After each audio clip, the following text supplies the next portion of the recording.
Pembahasan di malam hari ini kita akan membahas kenapa Nabi SAW tidak pernah azan walaupun satu kali.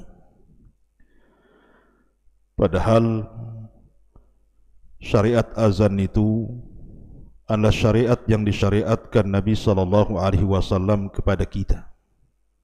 Tapi kenapa pula Rasul tidak pernah azan walaupun satu kali dalam hidupnya? Pertanyaannya, kenapa?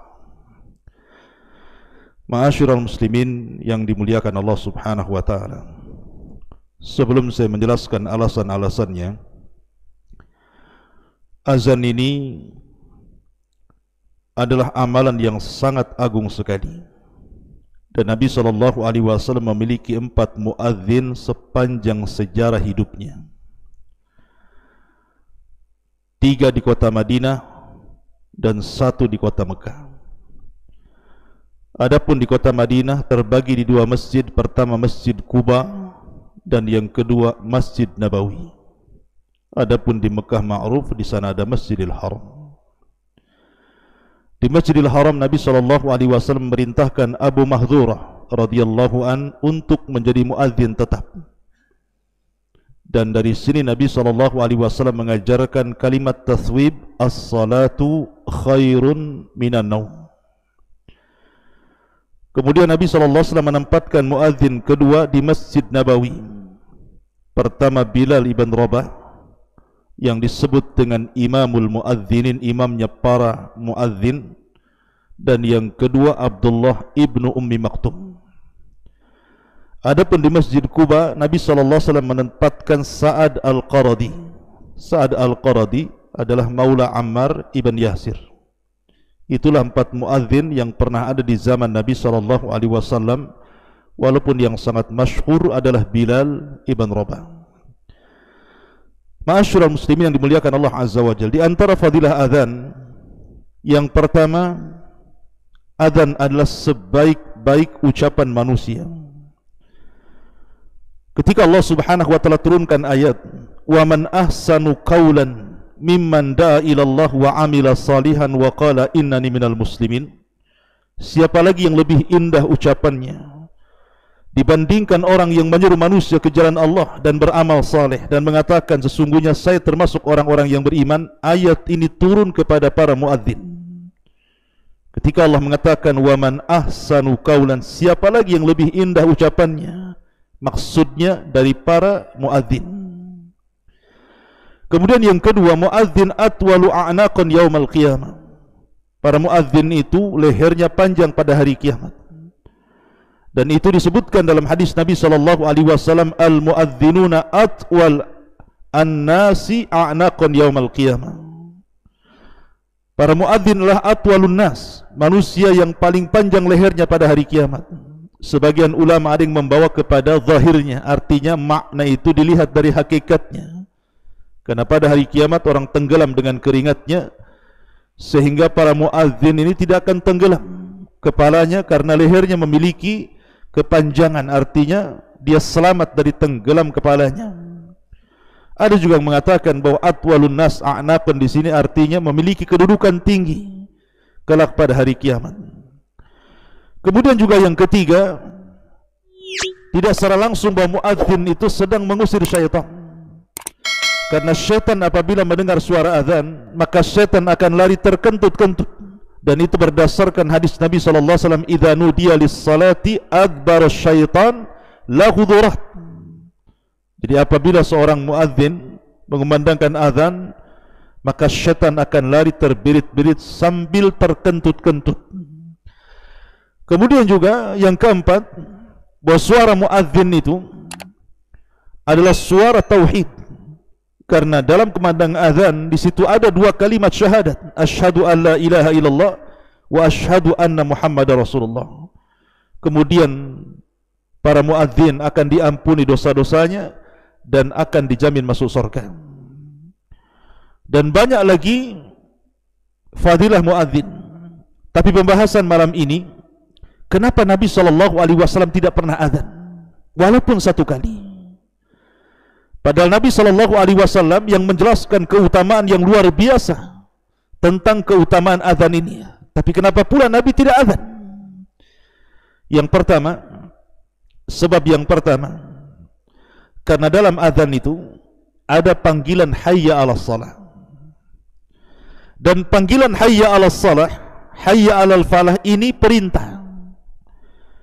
Dan al-aslu fil amri yufidul wujub. Asal perintah dalam kalimat usul itu memiliki wajib.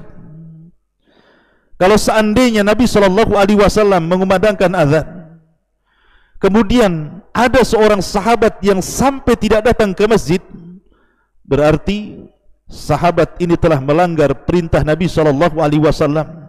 Dan bila sampai melanggar perintah Nabi SAW, masuk pada sabda Nabi SAW, kullu ummati yadkhulunal jannah illa man aba. Qila ya Rasulullah wa man ya'ba? Qala man ata'ani dakhalal jannah wa man asani faqad aba. Kata Nabi SAW, semua umatku pasti masuk surga kecuali orang yang enggan masuk surga. Sahabat bertanya, Rasul, siapa yang enggan masuk surga itu? Maka Nabi SAW mengatakan, siapa yang taat kepadaku dialah masuk surga, dan siapa yang enggan artinya tidak taat kepadaku, maka dia tidak akan masuk surga. Artinya kalau sampai tidak datang dari seruan hayya 'alas shalah, hayya 'alal falah yang dikumandangkan Nabi SAW, maka para sahabat terancam tidak masuk surga. Kemudian juga ayat Al-Quran Allah mengatakan, falyahdharil ladzina yukhalifuna an amri an tusibahum fitnah aw yusibahum adzabun alim. Hendaklah takut orang-orang yang datang perintah dari Allah dan Rasulnya kepada mereka, kemudian mereka tidak melakukannya, apa yang terjadi?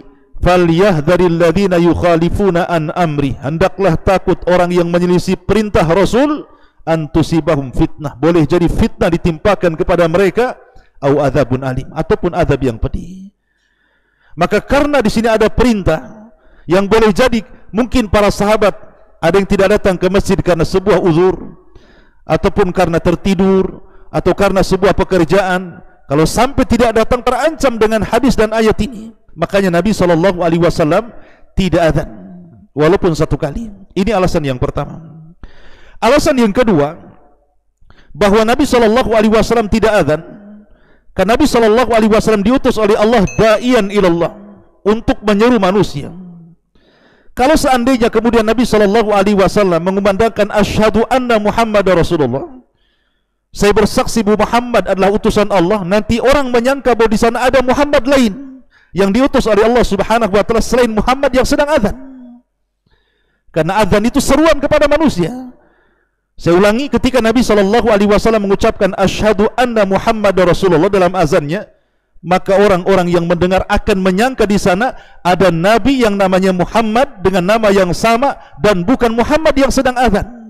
Dari situ Nabi SAW tidak pernah azan, karena dikhawatirkan ada salah persepsi bahwa di sana ada Nabi selain Rasul SAW, sehingga Rasul harus bersaksi kepada orang yang namanya Muhammad itu.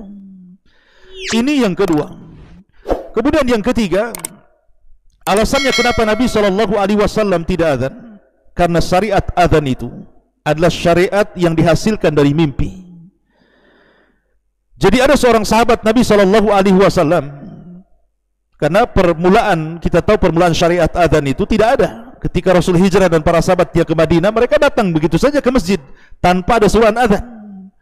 Baru kemudian di antara para sahabat ada yang mengomentari, Rasul, bagaimana kalau kita buat lonceng? Yang lainnya mengatakan, Rasul, bagaimana kalau kita buat trompet? Yang lainnya mengatakan, Rasul, bagaimana kalau kita nyalakan api di bukit? Tapi yang lainnya dibantah dan mengatakan itu tasyabbuh dengan Yahudi, Nasrani dan Majusi. Sampai akhirnya seorang sahabat Nabi SAW, pertama Umar bin Khattab radhiyallahu an, yang kedua Abdullah ibn Zaid. Jadi Abdullah ibn Zaid dan Umar bin Khattab ini bermimpi. Dalam mimpinya berjumpa dengan malaikat, kemudian diajarkan lafaz azan yang kita kenal hari ini. Kemudian keduanya datang kepada Nabi SAW dan melaporkan mimpinya, dan Rasul membenarkannya dan langsung mengatakan kepada Bilal, ya Bilal, adzin linnas, wahai Bilal, azanlah untuk manusia.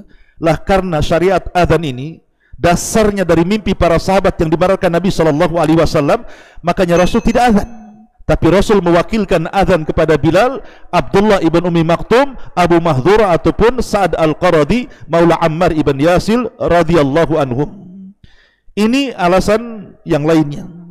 Kemudian juga alasan yang lainnya juga disebutkan oleh Syekh Al-Allamah Izzuddin ibn Abdissalam rahimahullahu ta'ala.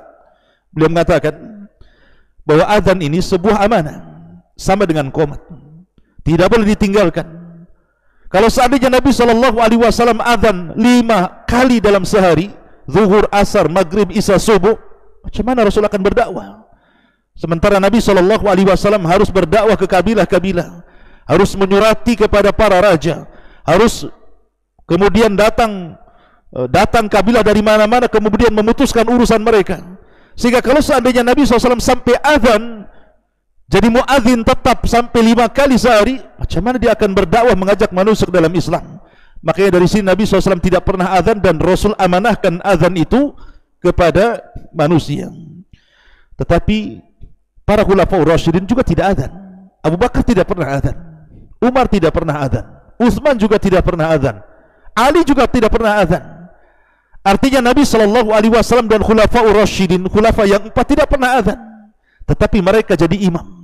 Dari sini Imam Syaukani rahimahullahu ta'ala ketika membahas mana yang lebih utama, muazzinkah ataukah imam, menjadi muazzin atau menjadi imam, kata beliau menjadi imam lebih afdal dibandingkan menjadi muazzin. Bukan berarti kemudian fadilah azan tidak ada, tetap fadilah azan itu memiliki fadilah yang banyak, tetapi kalau dibandingkan antara imamah dan juga azan, maka imam itu lebih utama dibandingkan muadzin. Makanya Rasul tidak pernah azan tapi dia imam. Abu Bakar tidak pernah azan tapi dia imam. Umar juga sama, Utsman juga sama, Ali juga sama, dan begitu seterusnya. Kemudian juga Imam Nawawi mengomentari dalam kitabnya Majmu' Syarhul Muhadzab, anna an-nabiyya sallallahu alaihi wasallam wal khulafa ar-rasyidin min ba'dihi wa kibaril ulama min ba'dihim ammu wa lam yu'adhdhinu linshighalihim bimasalihil muslimin allati la yaqumu ghairuhum fiha maqamahum falam yatafarragu lil adhan wa mura'ata awqatihi wa ammal imamatu fala budda lahu min salatin. Kata Imam Nawawi, sesungguhnya Nabi SAW, para khulafaur rasyidin setelahnya, atau kibar ulama, banyak ulama-ulama besar setelah para khulafaur rasyidin, mereka tidak pernah azan tetapi mereka menjadi imam salat. Kenapa? Karena kesibukan mereka memperbaiki maslahat kaum muslimin, sehingga mereka tidak menjadi muadzin tetapi diberikan muadzini kepada yang lainnya, karena mereka tidak memiliki waktu untuk azan dan menjaga waktu-waktu salat. Adapun imam, kata Imam Nawawi, ammal imamatu fala budda lahu min salatin. Adapun imam, maka sebuah keharusan mereka menjadi imam bagi salat manusia. Inilah diantara kenapa Nabi SAW tidak azan walaupun 1 kali seumur hidupnya. Subhanakallah bihamdika asyhadu an la ilaha illa anta astaghfiruka wa atubu ilaik. Allahu ta'ala alam. Assalamualaikum warahmatullahi wabarakatuh.